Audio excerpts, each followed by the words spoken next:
But what really helped take me to the next level was all the conferences I attended. But there was never a conference that focused on just the business side. So there's a lot being thrown at you at a conference, and it can be very overwhelming. And when you get back home, if it's physical or even online that night, you just feel like, okay, should I focus on the craft? Should I focus on the marketing, the advertising? Like, you don't even know where to focus. So for me, I felt like, especially because my area of expertise is in the business side of it, I would love a conference where we talk about marketing, sales, advertising, and how to take, the figure, whatever your figure zeros in your bank account to the next zero at least, right? So that's where BookMARCon started. The MAR is for marketing. Welcome to the Stark Reflections on Writing and Publishing podcast. There has never been a better time for writers. More information, options, and opportunities are available to you, but navigating these requires insight. Join Mark Leslie Lefebvre as he draws upon more than a quarter century of experience as a writer, a bookseller, and a trusted book industry consultant to explore and reflect on the writing and publishing landscape to help you make informed choices on your writer journey.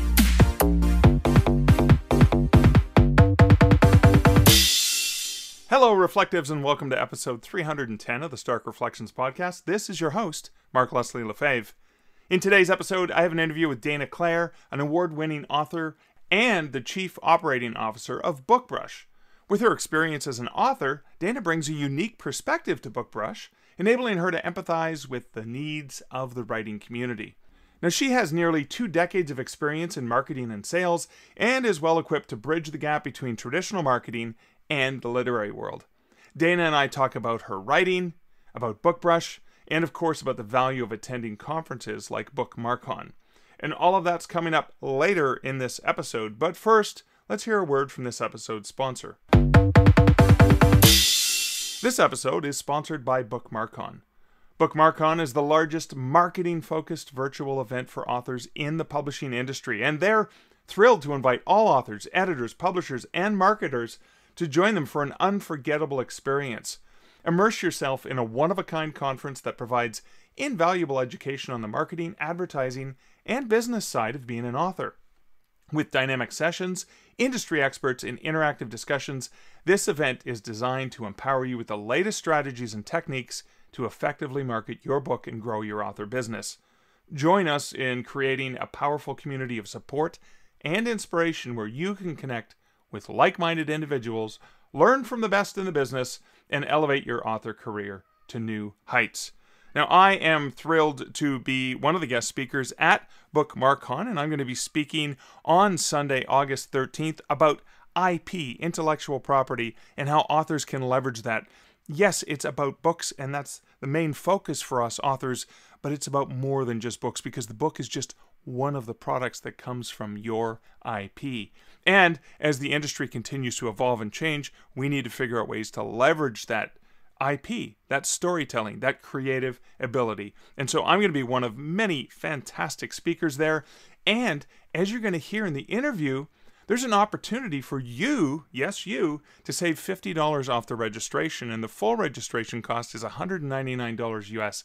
And so there's a $50 off coupon code exclusive for listeners of the Stark Reflections podcast. And Dana's going to be sharing that in the forthcoming interview. But in addition, and a special for patrons of the podcast, there is a special opportunity that I've already sent out to patrons over from patreon.com/starkreflections for a chance for 3 of my lucky patrons to get 1 of 3 complimentary registrations for the conference. And thank you to all my patrons who support the podcast over at patreon.com/starkreflections.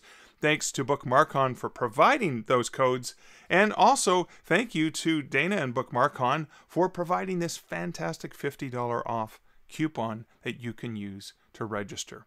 And if you want to check out BookMARCon, which is taking place August 11th to 13th, 2023, you can check them out over at bookmarcon.com. That's BookMarcon.com.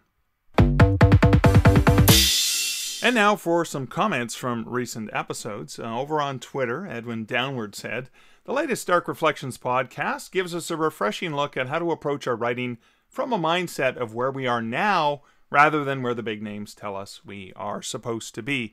That is so important and such a great reason why I had Paul on the podcast in episode 309 talking about, getting to that first landmark, $1,000 a month, which is a lot more approachable than trying to think about, 5 figures and 6 figures a year and all that stuff. And I love Paul's approach. And if you haven't listened to episode 309, you want to go back and give it a listen. I just got the book. I ordered the book. I read the digital version of the book, but I have a print version of the book, so I can now mark it up and highlight it and everything.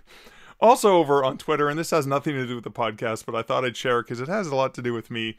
I was in Arizona last week with a bunch of friends.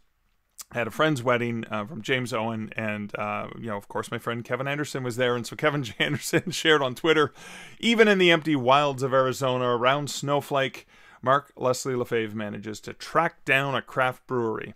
He shared a picture of the two of us, of course, having a flight at Pine Top Brewing. And Kevin said this flight was much better than my flight to Phoenix yesterday. So Kevin and Rebecca, his wife, were to fly in on the Friday. This was the Saturday just prior to the wedding that was taking place at 6 p.m. Our dear friend James A. Owen was getting married to Helen. Oh my God, the perfect couple. These guys were destined to be together. It was so exciting that so many of his friends got to be there. Friends and family got to be there at a very special wedding. And obviously it was in Arizona, about a 3-hour drive north of Phoenix, northeast of Phoenix, I suppose. And yeah, we had a few hours in the afternoon, so I spotted a brewery and said, "Hey, Kevin, you know what we do best? We go to breweries together." So I made a point of getting out there. But Kevin and Rebecca's flight, as I was saying, had been delayed, and they were going there from Colorado Springs, which is a relatively short flight. But it just kept getting pushed back. They finally got in around 1 or 2 in the morning. So yes, the flight of beer that we had was much better than the frustrating flight that he had the day before. And so, okay, that's over on the Twitter sphere. Now, I have some catch up because I realized that people were leaving comments on YouTube and I wasn't always picking them up. So I'm going to try and get a bit caught up on here. So for episode 309, again, this is from 0 to 4 figures with Paul Austin Ardoin. Philip Smith said, "Great interview. Finally, somebody not selling snake oil to newbie authors. $1,000 a month is very reasonable. I hit that in month 3 and spent $0. That is fantastic, Philip, and I'm so glad you shared that. I'm so glad you enjoyed the interview with Paul. And again, it's one of the reasons why I really was so excited to have him come on the show, because it's so rare for people to talk about the realities of publishing. Everyone's trying to sell, as you say, the concept that we're all going to be 5 and 6 and 7 figure authors, and the reality is not the case. Paul approaches it with reality fully in check, with a stark reality fully in check, and I'm glad you you appreciated that. So thanks for sharing your thoughts there, Philip. And again, as I scrolled back through the comments, I finally figured out an easy way to do that on YouTube in the dashboard there for episode 306, Finding Markets for Short Fiction with Angelique Fons. SD Hudson said, "I enjoyed hearing Angelique's journey. Thank you for the episode." So glad that you appreciated that. I loved her journey as well, and again, I love that embracing of short fiction markets and stuff like that. And I've done a little bit more of that ever since getting the chance to meet Angelique and talking to her about her journey. It reminded me of my own starting in writing back in the late 80s and early 90s. And so now I also promised this to a few folks, very patient folks over on YouTube, who raised some concerns. Go way back to episode 284. They raised some concerns about AI, and I do want to make sure I address them. And so you guys know I'm not ignoring your comments. Now, this is for episode 284, Collaborations in AI with Elizabeth Ann West. And keep in mind, that the advances in AI that have happened in the world since Elizabeth and I chatted, like episode 284, that goes back way many weeks. The first thing, so I'm going to go through the comments. The first comment, Christine commented and quoted from the episode, "More opportunities for authors like us to get into that space." And Christine responded to that by saying, "Why aren't we thinking about the opportunities AI is taking from folks like narrators who need work. This is what I hate most about modern society and capitalism. No one considers the community as a whole, just what they can get. Now, I'm going to address that later, but I first want to get to another comment. Philip said, AI is easily the most depressing development in literature. Why bother writing at all? The added irony is this feels like a dystopian future. Using a computer to write public domain fan fiction for you? Sounds about as enriching as working in an iPhone factory. I love your podcast, Mark, but I don't see how this helps any author reach their true human potential. Now, to that comment, Christine responded, Amen, and I wish people would stop giving it a platform. Philip's response to that was, this is the only thing about indie publishing that bothers me. Many of the top voices and influencers, the ones that get the most attention, don't care about books. They're just internet marketing gurus. To them, of course, you'd want to turn your writing into a mechanized process of stamping out widgets. So, first of all, thank you, Christine. Thank you, Philip, for sharing your thoughts and reflections about AI. I do truly appreciate that. Now, I'm going to address that because as anyone who has read my book, Wide for the Win, knows, I like to be aware of my biases and I really want to try to share multiple perspectives on a topic. And if you haven't read my book, Wide for the Win, well, first of all, really? What the hell? Why not? Why haven't you read it? It's only $6.99 US. It's a fantastic book, 400 pages. Oh my God, it's a great spider killer, even if you don't read it. No, I'm just kidding. Just kidding. If you haven't read the book Wide for the Win, the book is about publishing wide. Publishing your books, not just Amazon exclusive, although I take wide to a whole new level, way beyond just thinking about ebooks, etc. But even in the book Wide for the Win, I ensured to include a chapter on why some authors might not want to publish wide. The book's about being wide, but I still wanted to include that perspective because I didn't want to ignore it. And so I got Mark Dawson's permission. Mark Dawson is currently exclusively publishing to Amazon and has been for, oh my God, at least half a dozen years now. But I got his permission to reprint an essay that he had shared publicly about why he publishes exclusively to Amazon. And I appreciated his perspective.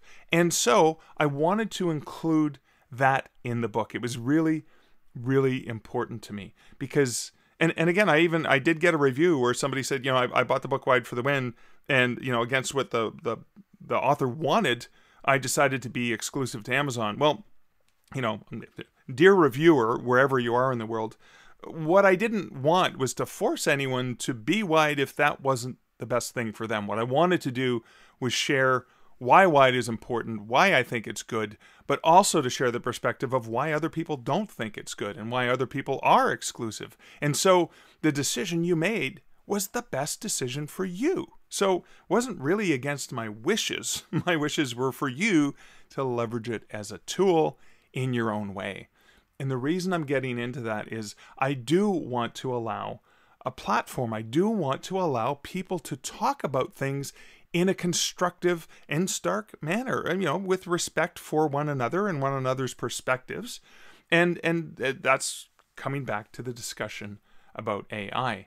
So this kind of inspires me. So Christine and Philip, thank you so much. It inspires me. I want to try and figure out a way to do a roundtable discussion and bring in various folks to talk the pros and the cons, to speak out the positives, the negatives, and specifically how AI can affect the average author. And again, I want people with different viewpoints to respectively discuss it and share in an intelligent and, again, like I said, respectful way for one another. So I'm going to be working on that. But in the meantime, I do want to address some of the things that you said. And again, this sounds kind of weird because, someone leaves a comment and then I can respond. This isn't the last word. This is just hopefully a conversation of words. But I wanted to address these points. So the first one is, and Christine says, why isn't anyone talking about the opportunities that AI is taking away from narrators? I just wanted to share this. I actually do think people are talking about this. And I, for one, I'm proud that I hire professional human narrators. I'm also interested and have taken advantage of creating cost-effective digitally narrated versions of my books so that there's choice. that there's full-priced, professionally narrated audiobooks by a real human narrator, and then there's less expensive, more accessible potentially for folks who can't afford the higher price, more accessible versions for people who don't really care about that experience and just want to consume the content. Again, for me, it's about making it accessible. It's about making more things available. I mean, I love the narrators I work with, and I will continue to support them and invest in them, because that's what I'm doing. I'm investing in them because, let's be honest, I've got about a dozen pro-narrated books out there, and I've spent thousands and thousands of dollars on them. And I've perhaps only earned back enough money from sales on the audiobooks to cover the cost of maybe a half dozen of them so far. So maybe not even, maybe 4 or 5 of the books have actually paid for themselves. Most of them have not yet earned out. And that's fine. I understand that. I made that business decision because I wanted to support professional narrators. I wanted to get those books out there. But please be aware, Christine, that as somebody who has personally embraced AI, I also do consider the community as a whole. I do consider the other creators in our space. I am happy to work with a human designer, a human cover designer. I'm happy to work with human narrators, and I will continue to work with people like that and support them, and editors, etc., as well as thinking about the even larger community of publishing, and those are the consumers. And again, that's why having accessible versions and various versions in multiple formats is really important to me, and one of the ways I'm going to want to leverage AI in that way. So second sort of comment is Philip's comment on AI being the most depressing thing in literature. Why bother writing at all? Well, in response to that, I suspect, Philip, that perhaps you misunderstood what my guest Elizabeth was talking about. Now, she's long written Jane Austen-inspired fiction and created things well before AI was a part of her life. This was something she was passionate about. And so she's not letting AI write the books. She's writing them. And I think she talked about, she's like the producer or product manager who's leveraging the tools of AI. And it's not all that different. The way I see it is, using tools like a dictionary, a thesaurus, the Chicago Manual of Style, or other research that she's doing into, different aspects from that historical period. So that I see what you're saying, but I also wonder if you misinterpreted how she's leveraging it. It's not just a black and white thing, that she's actually leveraging it like a tool rather than letting it do all the work. She's doing 90% of the lifting, or maybe 80% of the lifting in that case, and directing where that's going to go. And so Philip went on to say this, I love your podcast, Mark, but I don't see how this helps any author reach their true human potential. To which Christine responded, amen, and I wish people would stop giving it a platform. And then Philip said, that's the one thing about indie publishing that bothers me, turning writing into a mechanized process of stamping out widgets. Great discussion, and I'm so glad you guys raised this, because, yeah, those are some of the things that bother me as well. But as I've mentioned before, AI and its use as a tool for writers, it's about as inevitable as ebooks are to the book industry. There's no going back from that. It's here. And I think people like me and others who are eager to engage in fruitful discussions of AI aren't just giving AI a platform. What we're doing is we're trying to get writers to think about it in ways that you can leverage this in whatever way you're most comfortable with. And I couldn't agree with you more, Philip, when you speak about one of the things about indie publishing that bothers you. That manufacturing of widgets, of mass-producing stuff, of jumping on the madness of rapid release treadmill and all the algorithmic gaming that goes on. And I mean, honestly, that mindset of humanity scares me way more than the tools of AI. It's the reason why I think as more and more AI tools come out in the world, it's important for us authors to ensure that we double down on our humanity, as Joanna Penn always says. That we inject more of ourselves, more of our unique human and overall unique experiential perspective. There's something that a computer can never do. Or if they do it in such a convoluted, laughable way that there's no real authenticity or humanity to it. Now, I'll give you an example. I've been thinking about this a lot lately. So in October 2022, I released a book of trivia about planes, trains, and automobiles. One of my favorite movies of all time. John Hughes movie, Steve Martin, John Candy. Thanksgiving movie. Love it. Watch it at least twice a year. Now, this book is a compilation of details that I researched from reading hundreds of articles, watching countless interviews, special features, and rewatching the movie repeatedly. I mean, all the information in the book, all the information in the trivia I share is something an AI could have easily collected. But what makes my book, The Canadian Mounted, unique is that I constantly, throughout the book, inject my own experiences as a longtime fan and lover of the movie, and of the director, and of the actors, and the writing, and all of the things about the movie.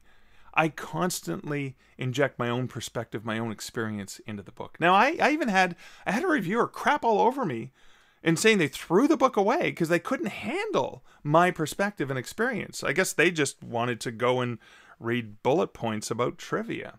That's not what I was writing. That could have been written by an AI, I guess.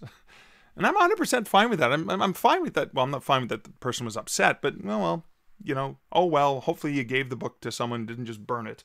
But because it bothered them that I injected so much of myself. But they, like I said, would have been satisfied, reading a dry, boring Wikipedia article or whatever. But that is not what my book was. My book was uniquely something only I could write. And I strongly believe that me spending any time worrying about, rapid release people, what they're up to, and what all the scammers and the people who are constantly coming out of the woodwork, and then, of course, disappearing when they realize it's not as easy as they think it is. They're only gamifying everything to death. Thinking about what they're doing and how they may use AI to push out a tsunami of crap into the world. There already is a tsunami of crap out there. I mean, that floodgate opened a long, long time ago.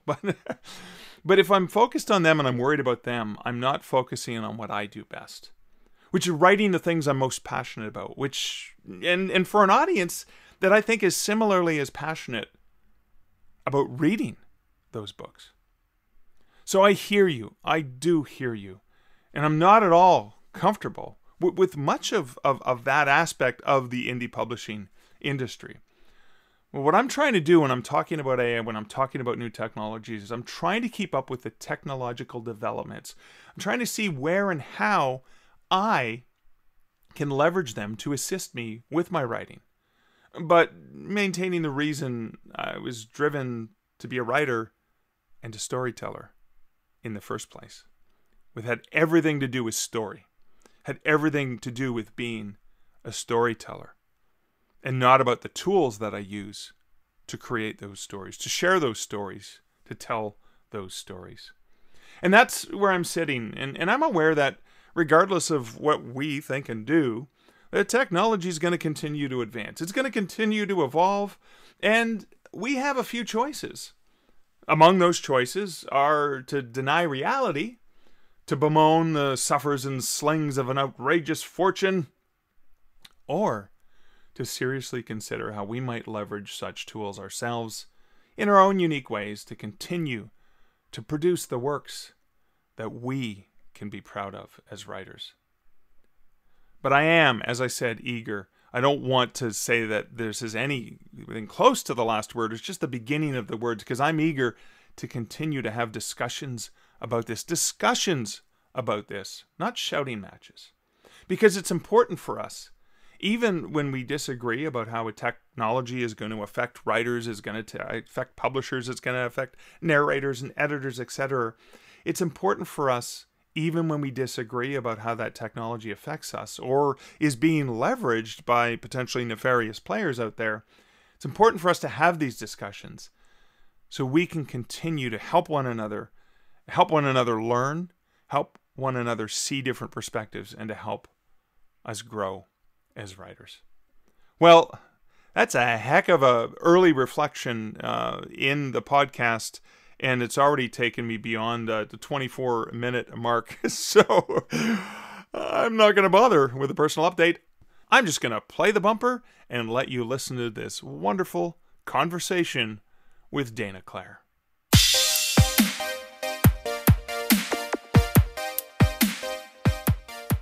Hey, Dana, welcome to the Stark Reflections podcast.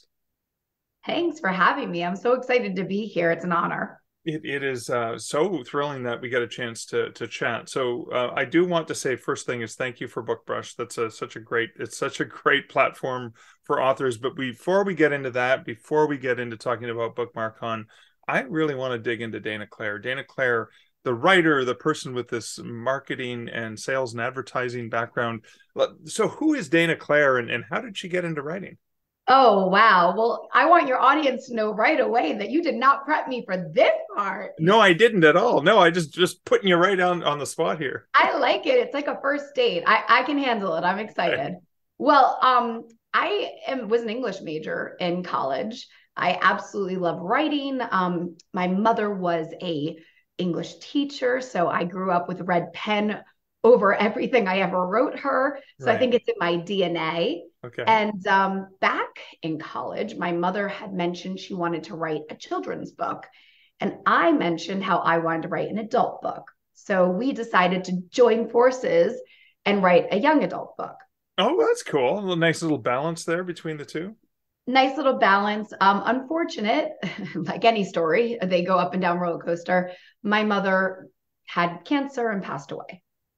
Oh, sorry. So we never got to that dream per se, but many moons later, I decided to come back to that shared dream as a way to reconnect with my mom and honor her and her memory. And that was how this started. It was just a passion project for my mom, just to dedicate a book to her. And, you know, I always believe she's watching over me, so she sees it. And then it turned into something so much more. What was that book? Was that the first book you published? That is the first book I published terribly. Okay, let's get into this now. Now we're going to dig into the weeds. It's an embarrassing story. It's okay, but this is a success story because we're going to go through the trials and tribulations and how you're helping other authors now too.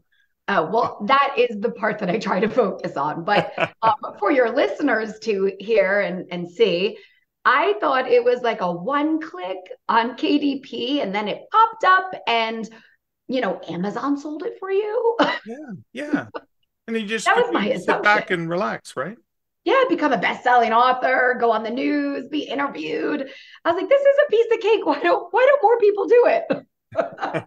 No, that is not what happens. I didn't even have a marketing plan. And I came out of college with a English degree and a business degree and decided to go into sales with an emphasis on marketing. And I worked with the NFL and Victoria's Secret and Fortune 500 and 1,000 companies and helped them with their promotions, working for a supplier, importing specific custom goods for those brands. So I was like, book marketing should be a cake. Well, it wasn't. And I learned the hard way. And it's one of the reasons why BookMARCon has come to fruition here at BookBrush when I was hired. So I did make a ton of mistakes. That first book was called The Connection. I don't even think it's behind me. No, it's not even behind me. I have 6 books now with another 4 on their way. And I realized that I needed to do the research and that I needed to do what I was taught in school, which was prepare before just going for it. And that's when I started attending conferences. I want to dig into your books a little bit because I was looking at them. I'm so excited that some of them are available in audio because I'm a really slow reader. But the Connection is the series. It's now a series. There's a few books, as I understand it. And is that a woman who somehow has an alien life force inside of her? Yes. Yeah, that looks so intriguing. Oh, thank you. It's the only book my husband's read. So I do have a larger male population for that one, which was really nice. Yeah. But yeah, she's an alien source inside of her. They're all young adult. They're all high schoolers. So it adds that extra angst and romantic appeal. And then there's this other one that looks more like urban fantasy-esque, I'm guessing. Yeah. So I think you're talking about Hunterland, which is my traditionally published book. Oh, and that one's traditionally published. Oh, okay, cool. So you do both. I do, and it's because of conferences, which is one of the reasons why when I was hired at BookBrush about 6 months ago, it was to take our education and our services to the next level, because we Right. are a software company. Yeah. And I really believe in conferences, and I believe in people like you that educate people like me and help us grow in our craft. And without that, I probably still would be one clicking on KDP and not selling the darn book. So that's really, yes, Hunterland is a series. I pitched it to a publisher I pitched it to 14 people at a conference. Okay. And I got several people interested, and a publisher actually picked it up. And it was picked up for one, and now it's a 5-book series. Because it obviously did well and they wanted to continue. That's fantastic. So I want to get into this because the value, you said you did this at a conference and it was important. Yeah. And I know when we were chatting about this, the value of conferences and the value of understanding it's more than clicking buttons. Yeah. Before we get there, though, just for anyone, and if they do not know what BookBrush is, can you just give us a high level? So what is BookBrush, and why is it a tool that's valuable for writers? Yeah. So BookBrush is it's the only one of its kind online software where you can make 3D images of books with a click of a button. So we talk about click of the button. Now I can actually use it in a positive way. One click wonder. You just upload the 2D version of your book and it changes it into a 3D version. And there's thousands of images how your book could be. It can be on a table. It can be flat. It could be standing up on an angle. It could be an ebook. It could be a phone, just so you can promote every single aspect of the book that you have. Yeah, I mean, I love it for making even 3D box set versions and things like that. And there's all these step-by-step templates. Okay, load this here, put this here, or click a button, and I have 500 marketing images. So, I know. Those are the instant mock-ups where you just put your book into a bunch of lifestyle images. Yeah. And just to say this, that's what I used to help make lifestyle images for these big brands. And you have to. Yeah. As an author, think of yourself as a brand. You are a product. Your books are products. You are the brand. You've got to market that way because people will find loyalty in that. Yeah. And I think that's so important because one of the other values about a tool like that is a lot of authors you have limited time. I want to write my books. I need to market. I need to do the publishing, the logistics, or work with a publisher, sign a contract, work back and forth, etc. When do we get, and even if you are traditionally published, a lot of the marketing is going to fall on you. Let's be honest, right? All of it. Well, not all of it. If they're you have a publicist, but your publicist at the publisher has 100 other authors who have a book coming out this month, right? At least, yeah. You're sharing them. It's like co-parenting. Yeah, so it's one of those things that allows you to not have to spend as much time on it so you can get back to writing. Yeah. Well. And if you're someone like me, I mean, I can crush write in a book. I can do marketing and I can do sales, but I can't do design. You know, Mark, I can't do it all. No, you can't. No. I just can't. I need to sleep. And I don't have that eye that the BookBrusher designers who made the templates have. And that's what's really nice is I can go in there and use their font, change the words to what works for my books, but now it's aesthetically pleasing to the eye. And that's not something that's easy for me to do. So I really love the software for that. Oh, yeah. Yeah. And every time I log on, there's always something new. And there's seasonal things and there's themes. And it's, holidays and events. And I know there's probably going to be, I haven't looked at, in a few weeks, but I'm sure there's some July 4th stuff coming up. Oodles the July 4th stuff. We update it weekly. Yeah. So there's always new things being added to the software. And it's not just visual things, it's applications, tools. So there's always something new that's happening. And it's hard to even keep up. And I work for the company. Yeah. Well, you have designers who build things and build these really cool tools, but you also have these great community templates where if somebody has taken a template and then crafted something with particular text, they can load it to the community template so other people can. So it's like writers helping other writers too. Yeah, it is really nice. It is a community. I love that you use that word because we feel very community driven. There's a lot of webinars and get-togethers online where it's just nice to be with people that know what you're going through, so you don't feel so lonely. Well, and now that's a perfect segue into BookMARCon, because BookMARCon means you don't have to feel alone. Can you talk about, so Yeah. what is BookMARCon? And I'd love to talk about the inspiration for how it came to be. Thanks. Yeah, I would love to talk about it. Very excited. It's like my baby. When I was working with Josh, who owns BookBrush, and he's the CEO, he and I were talking about ways to grow the company. And I was giving him my story and how I didn't know what I was doing in the beginning and I flopped. And, famous saying, right? You got to fall down to pick yourself back up to learn these things. So that was great. But what really helped take me to the next level was all the conferences I attended. But there was never a conference that focused on just the business side. So there's a lot being thrown at you at a conference, and it can be very overwhelming. And when you get back home, if it's physical or even online that night, you just feel like, okay, should I focus on the craft? Should I focus on the marketing, the advert? Like, you don't even know where to focus. So for me, I felt like, especially because my area of expertise is in the business side of it, I would love a conference where we talk about marketing, sales, advertising, and how to take, the figure, whatever your figure zeros in your bank account to the next zero at least, right? Right. So that's where BookMARCon started. The MAR is for marketing.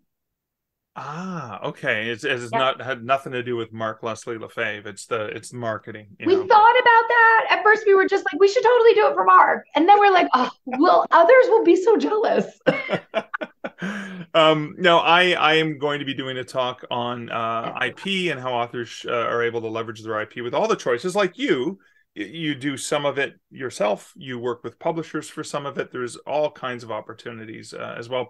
But there's so much content. Like, is this over the course of a number of days? Is it one day? Yeah. How's this work? And when is it?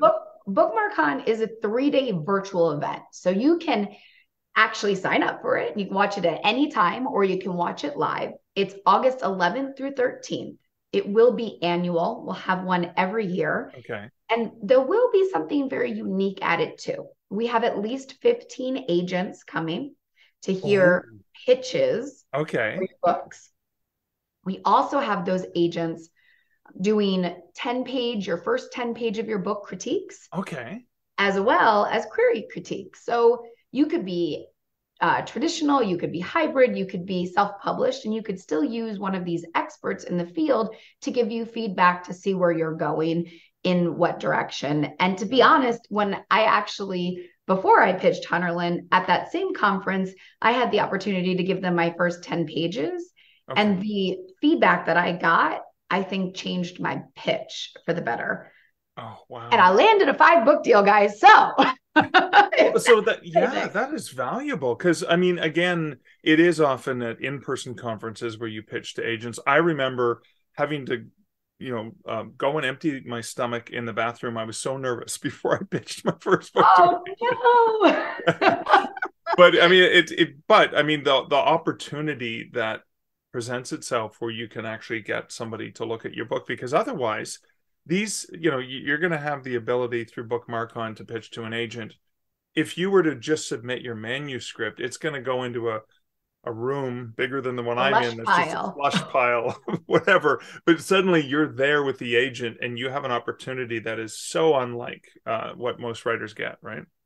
And I don't even know if writers know this too. So if they do like your query letter and they're interested in it, they do set up a Zoom meeting to meet you to see if the personalities fit. You are skipping that step. They're literally checking your personality and your content all at the same time to make sure that this is a fit. And it's a two-way street. I think authors tend to see it as a one-way. Well, like, is the agent going to like me? Are you going to like the agent? Give yourself some credit, because agents get turned down all the time too. Yeah. I turned down to go with this publisher because I believed in what they had to offer me, and I felt really secure and supported by what they were saying to me. It didn't mean I didn't like the other agents that were interested. I just didn't feel like our personalities were a fit. Yeah, it's definitely about a relationship, and if this doesn't work, it doesn't work. It's not you, it's not me. It just didn't work. Right? Did we just break up?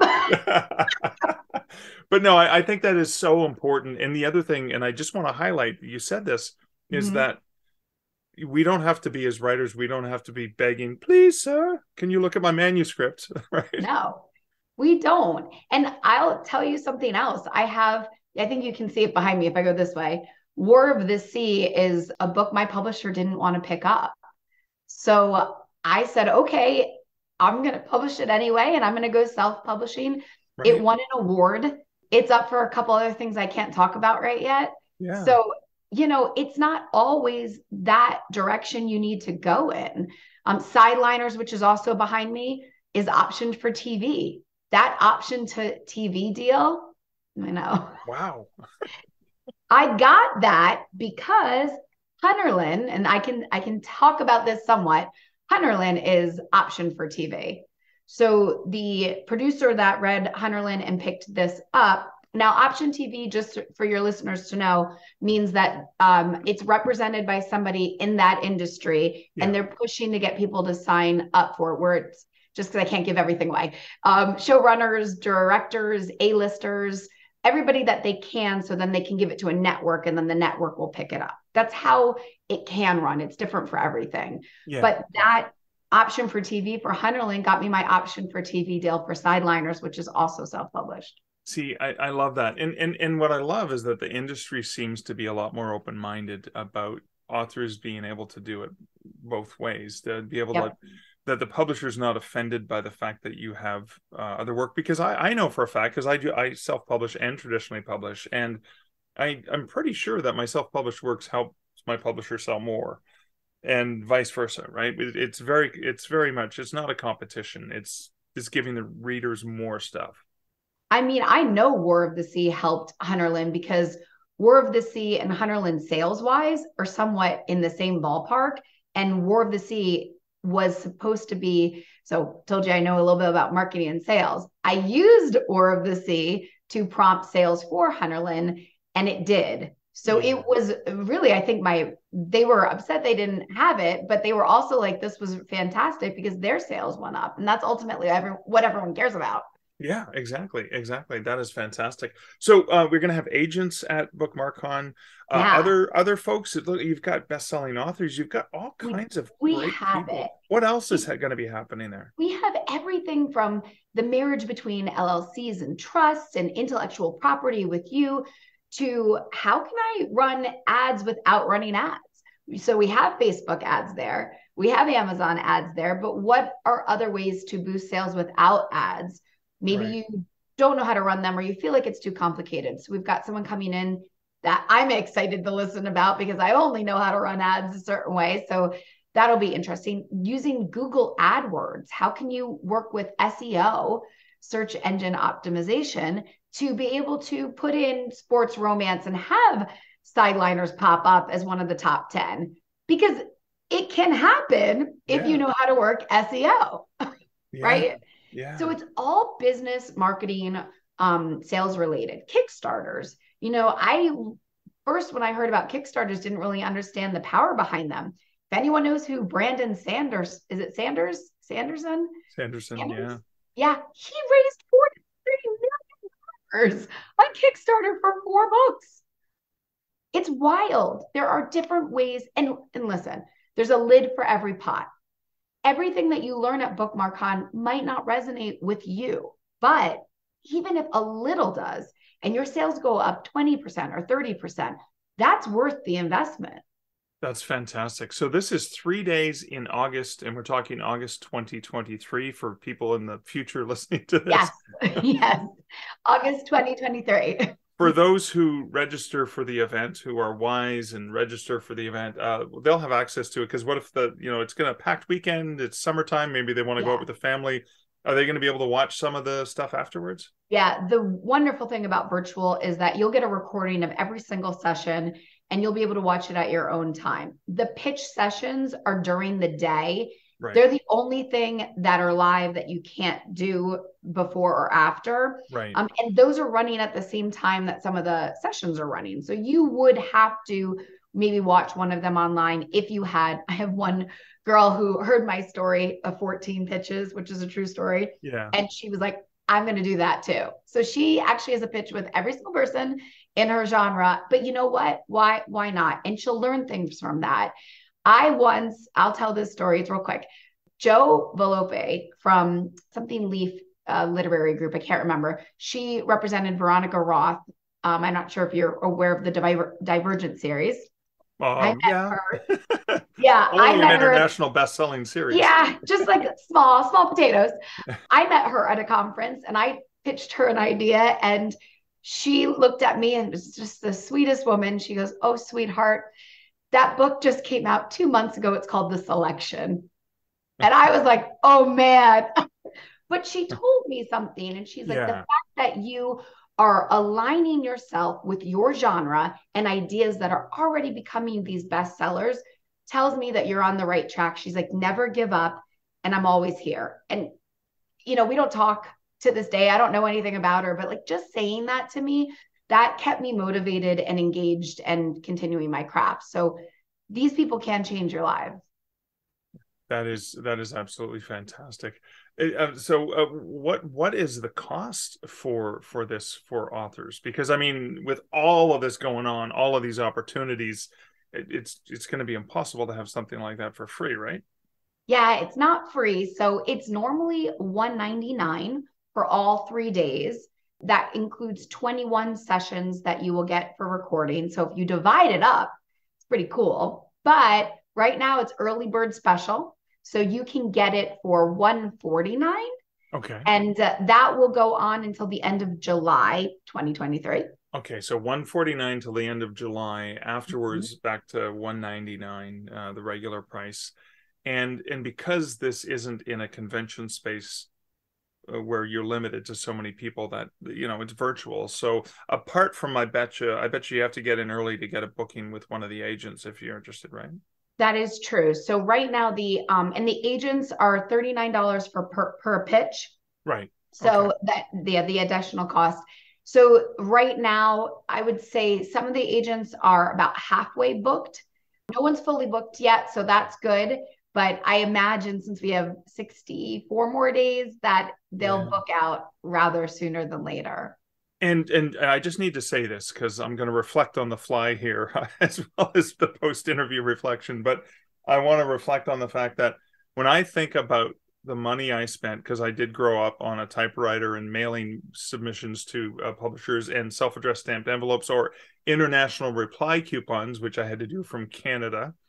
Oh boy. The costs just to mail my manuscripts to try to get to an agent or an editor is pretty significant and adds up over time. I even looked at it as like, yeah, by the time I sold that story and made $300 for a short story, I probably spent $600 in postage and printing and stuff like that. So the idea of being able to have an opportunity to connect and pitch to an agent virtually means I didn't have to travel to New York. I didn't have to travel to Frankfurt. I didn't have to travel to London for this meeting. So I saved a lot of money there, but I also got a chance to pitch to them. So it's a steal when you think about it.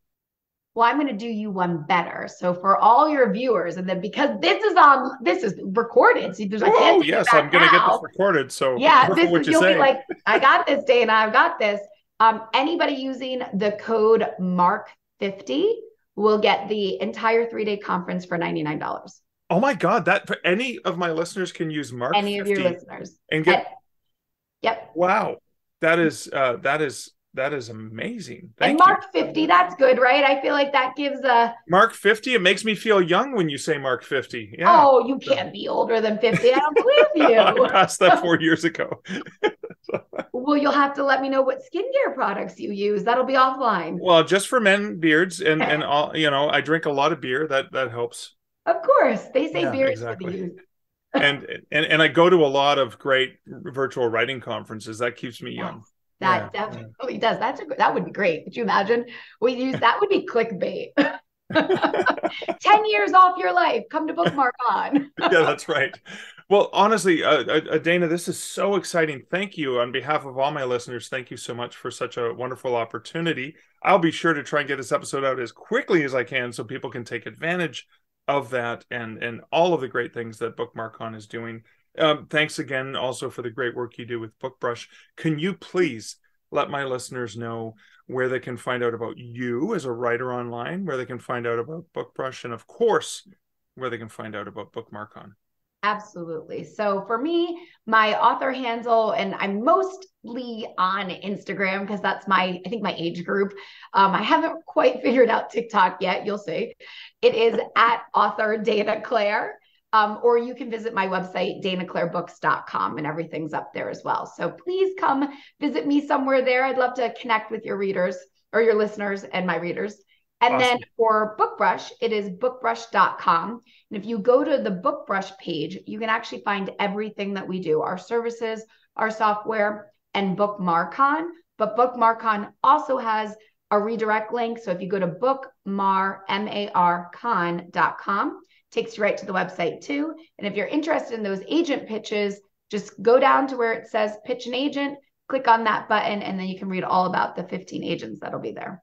Oh, that is so fantastic. So as we're about to wrap up, I'm going to ask one final question. Now, you said something that really stuck, and it was that very kind agent who put in just a few words that made a significant difference in your life. So for any of the writers who are listening to this, what is one bit of advice or encouragement that you would want to leave writers with?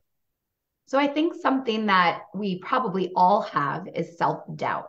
So if I could sit in front of and look you in the eye and tell you that your story is worth it, there is somebody that wants to read it, and never quit, because you have no idea where it could go. And if I gave up after I did that really bad one-click mistake for the connection, I would never be sitting here with a multi-book deal with Camcat Books and an option for TV for Hunterland.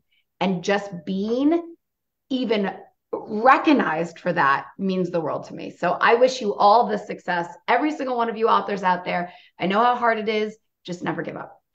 Awesome. Dana, thank you so much for the encouragement, the great advice, and thanks for hanging out with me today. Thanks for having me. It was great. And thank you for being part of BookMARCon. We can't wait to listen to you. I'm looking forward to it so much. Thanks. Yay.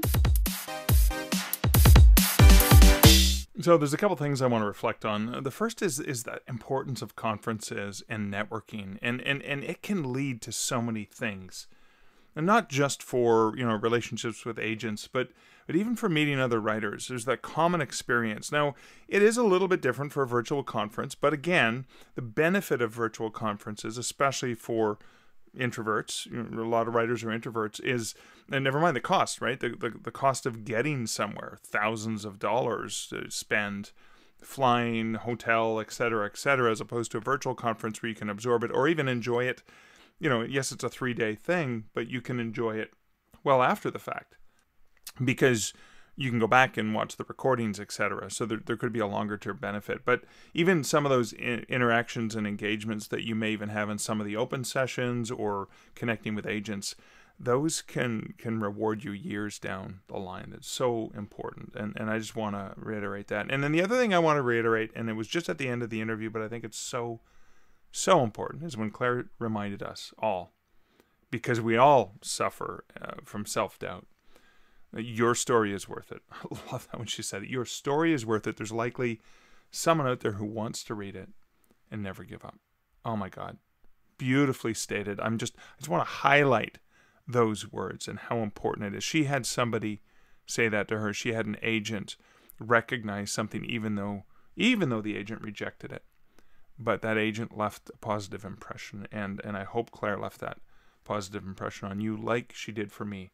The other thing I'm just going to reflect on, it has nothing to do with the interview, but it has to do with the signature. So I received an email from Dana about some things from BookBrush, and I only noticed in the bottom, this is how she signed her emails that she sends out from BookBrush. Your peer, Dana Claire, BookBrush, COO. Your peer. I love that. And it's why when I interviewed her, I wanted specifically to talk about her writing, because when I found out she was an author, I went, oh, that's so cool that somebody that high up in the company knows us and gets us and toils in the fields alongside you and me. Your peer. I want to steal that. I want to say, hey, and thank you, your peer, Mark, because we are peers. We're all in this together. Now, one final thing, it's not a reflection, but it's just a reminder.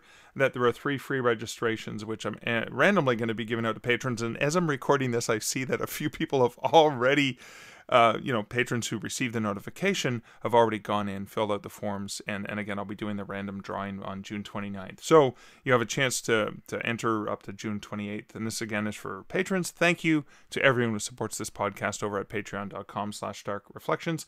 But for all listeners, for you, yes, you, dear listener, you can register for BookMARCon, which is regularly $199. Now, the early bird fee, which I believe ends in the end of July, it's down to $149.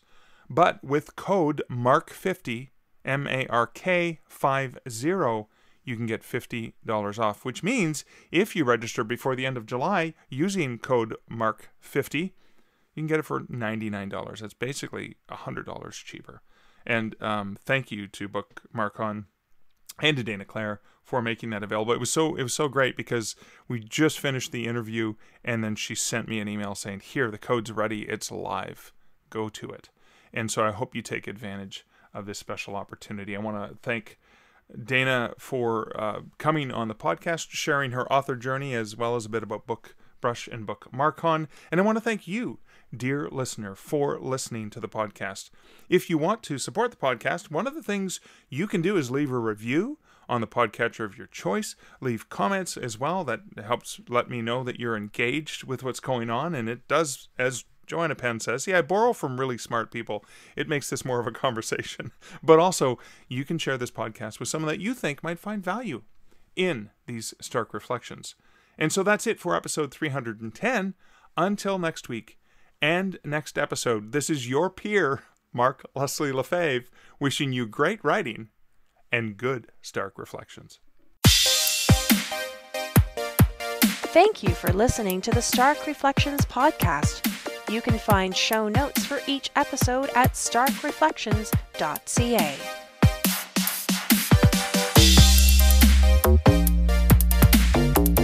The music for this podcast, Laser Groove, was composed and produced by Kevin MacLeod. Check out more of Kevin's great music at incomptech.com.